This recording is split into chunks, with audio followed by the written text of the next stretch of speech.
九九顿时眼前一亮。说，是不是想抱本师叔大腿？李长寿连忙摇头，故意板着脸正色道：师叔，这般抱大腿的动作有些不妥，咱们毕竟差着辈分，虽然辈分也不是什么大问题，但是弟子一直将您看作一位可敬的前辈。我不是那种意思，我是说靠山。哎呀，也不是我。九九脸蛋儿微红，背着手一阵纠结，洁净的脸蛋儿就有些微微发红。李长寿禁不住轻笑了一声，九九顿时反应了过来，发现自己好像是被这个师侄调侃戏弄了一番。他瞪了眼李长寿，凶巴巴的：你跟我来，修阵法！还敢拿本师叔打趣，皮痒了是不是？哼，平日里帮你炼丹我都那么累，今天累不死你，要不你累个半死。李长寿拱拱手，却是先让九九回去，自己半个时辰后赶去破天峰。这样既可以避免跟小九仙走在一起被人注意，也可以给派出去的指导人安排一个合适的藏身地。九九也没有多想，刚好回去准备一些修复阵法的宝材，跳到葫芦上，心情不错的飞往自己的住处。待九九走后，李长寿站在丹房门前略微思量，随后便坐回了丹房中静坐，闭目，心神挪移到了自己派出去的指导人身上。为了尽快解决南海神教的问题，李长寿这一次挑战自我，甘冒奇险，调整了几日指导人，就托师傅帮忙将指导人大队给放了出去。这一次外出南海，派出去的有新神字指导人1号、神字指导人2号作为正副领队，天字指导人6支负责赶路、逃遁、关键时刻斗法以及原版神通的纸人若干，携带的火力以微型阵盘、自研投毒法器，这次渡仙门大战并未使用过的毒丹为主。行动的目的就是在最快的时间之内，以平和隐蔽的手段，让南海海神教自然崩塌，从而让自身摆脱这个不稳定的炸弹。控制着那位负责携带众指导人纸人赶路的天子2号，施展土遁，将自身藏得更隐秘了一些，留了一缕心神，继续保持警惕。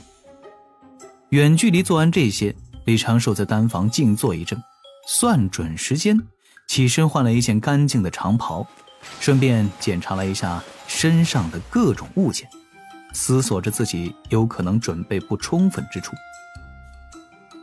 一直不敢去南海，主要是担心被西方教之人埋伏。西方教的高手或许正在那边守株待兔，但是现在已经开始出现教派争斗。在发展成大规模凡人血战之前，李长寿必须前去阻止。综合考虑，李长寿这一次派出去的这些指导人已经决定不再回收，而且为了不惹出更多的麻烦，李长寿这几天调整这些指导人时，重点强化了指导人的自杀属性，让指导人可以随时随地的死，并且能够保持所化的身形自然自烧，直接化成灰烬，把自身给扬了，一了百了。作为一个男人，就该对自己的纸人狠一些。而且李长寿此前检查时也意外地发现，可能是因为此前在小琼峰葬下一堆妖族高手的骨灰，那几只老灵树又焕发了新的生机。小树长大之前，还是要拜托你们了。李长寿笑了笑，坐在丹炉前静静思量着自己后续的计划。功德、业障，这两个东西十分玄妙，关系也比较密切。虽然功德和业障可以相抵，但是依照李长寿的理解，业障就相当于毒丹，功德也就相当于解毒的丹药。哪怕自己准备有10000解毒的丹药，也不想真的吞一颗毒丹。就算是业障被功德抵消，与自身或许也会留存一些什么印记。他虽然度过了成仙天劫，有了飞升，现如今的修为也已经稳固，开始稳扎稳打，步步为营，一步一步迈向长生境。但是今后还有一道关卡在等着他——金仙劫。天地并不允许生灵长生，生灵本就是有生老病死，这才是自然之道。若无死，如何得正生？除非有功德庇护，天道老爷觉得让自己长生有利于天地的稳定，才可以免掉金仙劫。若业障缠身，面对天劫几乎就是死路一条。成仙天劫、金仙劫都是如此。所以李长寿不想沾染任何业障。南海海神之事必须要尽快处理。他必然也会做棘手准备，不断地巩固自身。金仙劫虽然恐怖，且在各类古籍中的记载十分稀少，但依然也应该有一个强度的上限。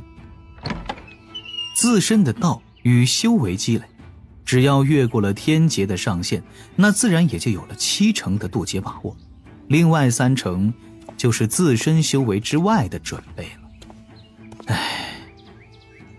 归根结底还是要艰苦修行。修行时给自己一丝宽容，渡劫时就给自己埋下一份苦果。李长寿喃喃自语，觉得这句话也可以写入《文字经》后续版本。轻笑半声，李长寿驾云而起，慢慢地飞向破天峰。刚才这句话被人听去也没什么，此时他明面修为是反虚境8阶，开始担心成仙劫也是理所应当之事。你当真要动手？南海深处某处仙岛附近的海面上，少年模样的敖乙站在修为其实比自己还高了一些的少女汉芷面前，略微昂首注视着面前的3个同族。仙岛上不少人族炼气石飞到半空，好整以暇地看着这边的冲突。起因其实很简单，敖乙和汉芷在南海散心，逛到了这一处海岛的防阵，也碰到了跟自己差不多同时出生同时破蛋的小堂哥南海龙宫2太子。此时3道身着锦衣头有犄角的龙族龙子正站在敖乙的身前。居中的那个人身形瘦弱，双目狭长，面容虽然不如敖乙英俊，但有敖乙不能比的一点，这人已经是正常身形，身高8尺，他就是南海龙宫2太子敖谋。今日之事就是敖谋出言讥讽敖乙，说他有辱龙族。敖乙原本并未说什么，只想带着汉芷离开，不愿意与同族起冲突。但是汉芷如何能见自家师叔受委屈？一句反讽，2声轻斥，3龙起怒，4句辩驳，5言不合，6拳高举，围观者7嘴8舌，惹来了9方探查，十分热闹。简单来说呢，就是双方起了冲突，相约海上干架。敖乙问出这句当真要动手，敖某冷笑2声，示意自己的2条跟班龙后退。敖某此时与敖乙的修为相差不多，两者血脉之力相近，都是龙王之子。敖乙虽然被洗了一次，但也在截教得到了不少好处。敖某自持玄妙神通，要在今日教训一下给龙族丢了脸面的大伯家2堂弟。当下这2个龙子在海面上遥遥对峙，随后便大打出手。这一番打斗颇为激烈，双方也算是棋逢对手，但是敖乙很快就占据上风，将敖谋压制了下来。敖谋却是不慌不乱，催起神通，身形在海面之上瞬间消失，在海水中他就是不败的。神通九龙化水。敖乙双目一凝，身周玄冰天火蓄势待发，目光在海面上不断搜寻。这种感觉他经历过。突然间海面上出现了数道身影，尽皆是敖谋的模样，举着长枪长剑对着敖乙冲上而来。敖乙却是丝毫不慌，在海面之上突然一跺脚，一股股海水凝成苍龙，在身周猛砸乱炸，将这些人也尽皆击破。海面之上泛起层层波浪。正此时，敖乙身形突然朝着左后方跃起，抬手先是攥拳，又随之将这本来可以重伤对方的一拳化为了一掌。轰鸣声中，海面掀起了几道水柱，更显混乱。待扬起的海水落下，再看敖乙身形处，此时的敖乙双脚离开海面3尺，收束起的长发在背后轻轻飘摇。他左手背在身后，右手前探，扼住了敖谋的脖颈，将敖谋这个8尺高的瘦高龙子举在半空。敖谋双眼瞪圆，颤声道：你如何找得到我身形？敖乙淡然：你的这类神通差了我那位好友着实太多。言罢，敖乙眼前又浮现出了那个温雅之里有内涵的人族炼气师，随手将手中捏着的敖谋扔到一旁。去，对我失之赔礼。有时候男人的交情就是这般简单。敖乙3拳2脚几乎都没怎么施展自身本领，就将自己的堂哥南海龙宫2太子敖谋抓出海面，扼住了敖谋的脖颈。随之敖乙又将敖谋扔向一旁，让敖谋去对汉芷赔礼。这样既维护了截教的颜面，汉芷接下来也不好意思继续责怪此人，后续也就不会引发任何龙宫与金鳌岛之间的矛盾。对于敖乙的这般表现，汉芷并没有太大的反应，只是嘴角略微上扬。反倒是被揍了一顿的敖谋目光不断的闪动，那里面有着一颗颗的小星星。敖谋的那2条跟班小龙看敖乙的目光也多了几分敬，龙族对外有一种远古霸主的优越感，但是族内年轻的龙子也一贯奉行谁的拳头大谁就是老大的原则。敖谋跌坐在海面上，有仙力拖着也不会沉下去。他目中带着几分迟疑，抬头看了看嘴角含笑的汉芷，又扭头看了敖乙。随后敖谋站起身，面露正色：方才我输得太快，你我再较量一场，若我再输了，我便心服口服，此事便听你的。敖乙淡定地点了点头，潇洒地甩了一下袖袍，做了一个请的手势。敖谋再次向前，这次目光中满是认真。就听这位南海龙宫2太子一声低喝，各类看家本领齐齐上阵，龙吟阵阵，浪卷云帆。少顷，敖乙再次握住了敖谋的脖颈。保持少年身形的敖乙浑身上下没有半点伤痕，也就是额前有2缕头发有些湿润。敖乙一甩手，敖谋又跌在海面上，这一次摔得倒是温柔了一些。顿时敖谋抬头看敖乙的目光中星光更为闪亮。我还有一门神通。敖谋面露残色，但是一咬牙站起身来。若我再输给你，不只是此事，我凡事都听你的。敖乙眉头皱了一下，看着眼前的这个堂兄，这般放不下输赢2字。为了顾全南海龙宫的颜面，敖乙也只是点头答应，想着这一次与敖谋多打几招。于是半个时辰后，战过7回，敖谋用尽自己的本领，7战皆败。敖乙2哥在上，请受小弟一拜。3个原本嚣张跋扈的龙子同时对着敖乙作揖。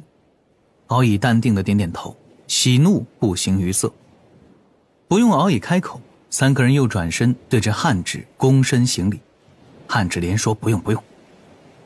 敖谋虽然早出世2年，但此时却是一口一个2哥的喊着，比喊自家的亲大哥还要顺口。这个南海龙宫2太子当真是被打服了。当下敖谋作请汉芷与敖乙去南海遨游，又派了2名跟班回龙宫之中，带一艘宝船，备一船礼物，当作是给2哥的赔礼。那既然打不赢，这确确实实的打不赢，那不如就彻底认输呗。嘿嘿。敖乙问汉芷是否要换个地方散心，汉芷却道想在南海多逛逛。就这般，他们两个便多了一条导游龙，在南海继续遨游着。二哥呀，你这神通当真了得，可是从截教学来的？